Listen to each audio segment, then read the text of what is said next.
What's right is what's left if you do everything else wrong. This quote was brought to us by Robin Williams. It reflects my goals for this ISM year. I want to know what I want to do and have a test run in it. You don't know if you're doing things right until you mess up a few times. You can't figure out what you want to do with your life until you figure out, I'm not very good at that. So I understand that mistakes happen. I understand that things don't always go your way, but that's what makes the perfect things perfect. And so this year in ISM, I'm studying architecture. I'm not 100% sure if architecture is what I want to do in my life, but I sure know that I do not want to spend money in college doing it if it's not. I want to know what I'm doing before I do it, so that way it's not just a waste of time, money, and effort. My name is Trevor Hawley, and I'm a junior in the class of 2016. I heard about the ISM program from taking team leadership my freshman year with Coach Goff.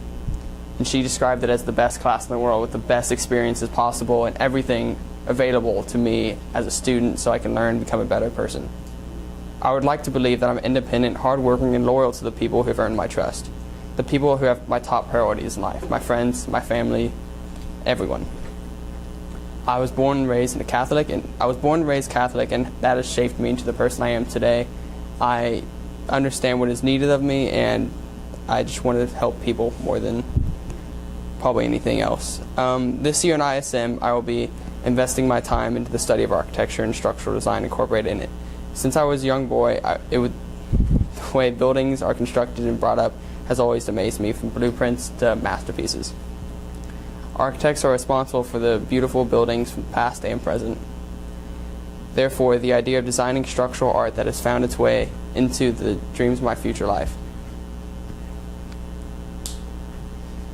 I was born May 16th, 1998. I am a junior, like I already said. This year I will be on the Frisco High School's varsity baseball team.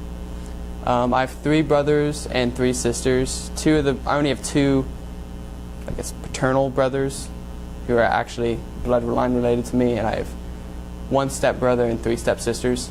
I plan on going to a 4-year college at graduation, and my top 2 choices are the University of Oklahoma State University, and University of Arkansas.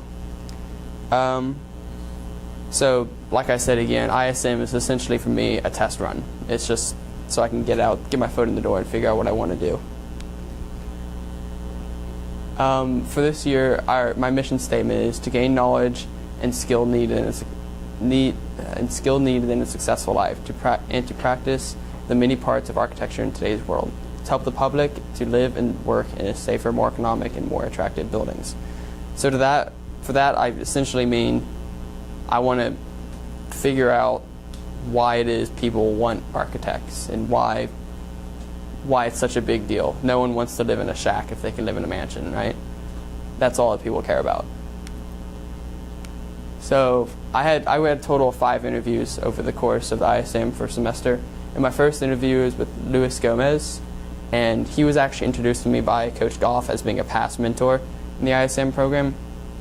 He is the owner of GSO Architects, and we actually had our interview at Starbucks in the morning, so that was kind of great. It was nice and laid back and casual. I just met him before school and then came afterwards. And overall, his biggest thing he told me at the interview that I really carried on throughout the rest of my interviews was that business is important. You can't just be an architect and not know how to run a company. You need to know how to work with money and economy and everything, so that way you don't just run yourself into the ground. And he says that dealing with clients can be very stressful, so that's the hardest part of his job. My second interview was with Ted Koyaha. He's a principal at Gensler, which is one of the largest architecture firms in Dallas, and he is actually in charge of the Frisco Dallas Cowboy training facility. He's in charge of that design and everything that goes on with that. He's the lead person. He essentially told me that his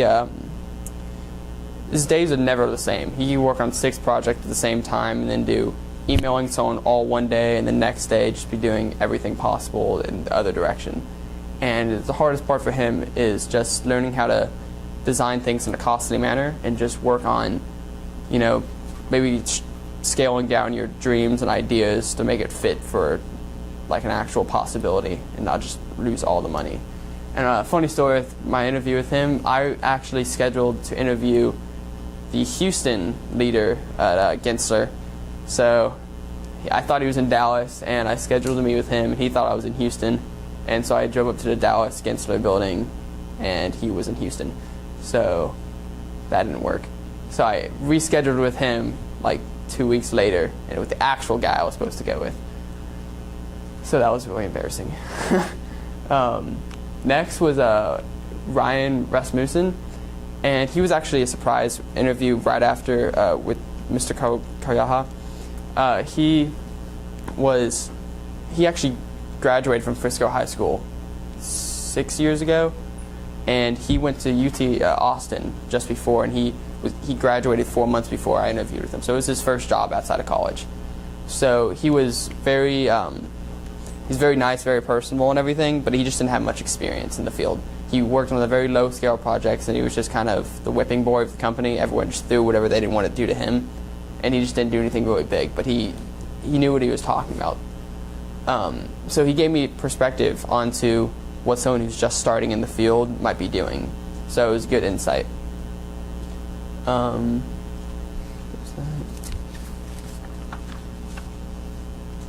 then my fourth interview is with Guy Courtney, and he's actually a parent of Caitlin Courtney, who goes to our school and is also in the ISM program. He is the founder of an interior architecture firm called Watermark Design Studios, and it is both an interior architecture and interior design firm in Addison Circle. It's pretty much in Dallas. He was by far the most personable one I talked to, and by far the best speaking with me. He knew how to connect and everything. And he recommends just finding where you fit. Don't go to where you want to go, but he said find where you want to go, and then once you get there, really find what part of it makes you want to do it. Don't just work the work, make it feel like a hobby. So, but he does both interior and he does interior design and interior architecture, so he knows the flow of how buildings are supposed to work and everything like that. So he gave me that important design experience. And then for my final interview, I met with Barry Manners, and he was a ex-boss of my stepmom. He is another interior architect. He is a president and project manager at Intos Design, and is in Dallas. He does both interior and exterior architecture. He's had some of his buildings on the covers of magazines and everything like that. So he's very high up in the architecture field. He knows what he's doing. But he wasn't very personal. Our interview was super short. He answered the questions in like 3 words. It was a 15-minute interview. His biggest thing, he stressed it more than anything else, was to intern over the summer. So work over the summer with firms and get into the field so people could get your name out and everything like that. He said that's what he did when he was a kid, and he learned so much over the summer just doing that. And I put 3 of my research assessments, just brief summaries on here, because I had a few research assessments that were just, in the long run, were not very helpful. So for my first one is the career outlook assessment, and it's a base fact that architects usually start with a low salary. They do not start with a 6-figure salary or anything like that. But in recent years, it's been one of the faster growing fields in America. People are always going to need architects to build buildings. They're always going to find room for buildings to fit in somewhere.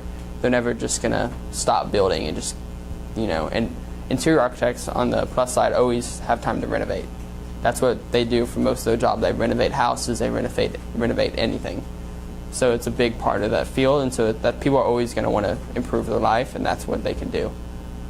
And to be an architect, it's you get a 4-year college degree, which would be that you be a certified architect. Then you need a 2-year extra degree to be considered a certified lead architect, so you can actually have your name on papers and actually say, I was in charge of this project. It wasn't just someone telling me what to do. So that's how that works. And so there's multiple different career or college plans to figure that stuff out. my next assessment, this was my assessment that went over the different types, or the best schools for architecture in America. And because all of my mentors said that you need to find the school that best fits for you and that has a good architecture school.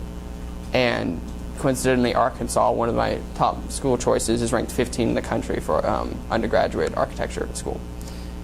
So, and Harvard and Cornell University are typically ranked in the top 5 schools in almost all the categories for architecture in the United States. And so every year, Design Intelligence ranks all these top schools based on educational benefits, career possibilities, and success rates from the schools. And for my 4th assessment, I researched the different types of architecture. So, because there's more than just what you see. There's residential, which would be houses, hotels, anything like that. There's commercial and public, which would be stadiums, hospitals, public buildings, restaurants, stuff like that. There's industrial, which would be a warehouse or a factory, anything that's kind of ugly. Anything that's ugly, doesn't look like it's supposed to be there, that's what they do. And then there's landscape architecture, which would be lawns people, people who trim hedges, people who plan in parks and recreation, people like that. And there's interior architecture, which I talked about before, which design the scaffoldings in a room, or the window frames, the way furniture fits in a room. And the most important thing is just find where you fit and feel the most comfortable. And so out of all my interviews, I picked Mr. Courtney to be my mentor this year. He graduated from Texas Tech, and he's a co-founder of Watermark Designs. He was by far the most personable. I think I already said that, but he knew how to talk to me. He didn't treat me like I was just a kid for the most part. And he's willing to work with my schedule and what I need to have done and what I expect to get done this year. He was my 4th interview, and after I interviewed him, I essentially knew I wanted to mentor with him, so I just had an extra one I had to do. So thank you for letting me speak, and this is what I hope to get done with this year in ISM.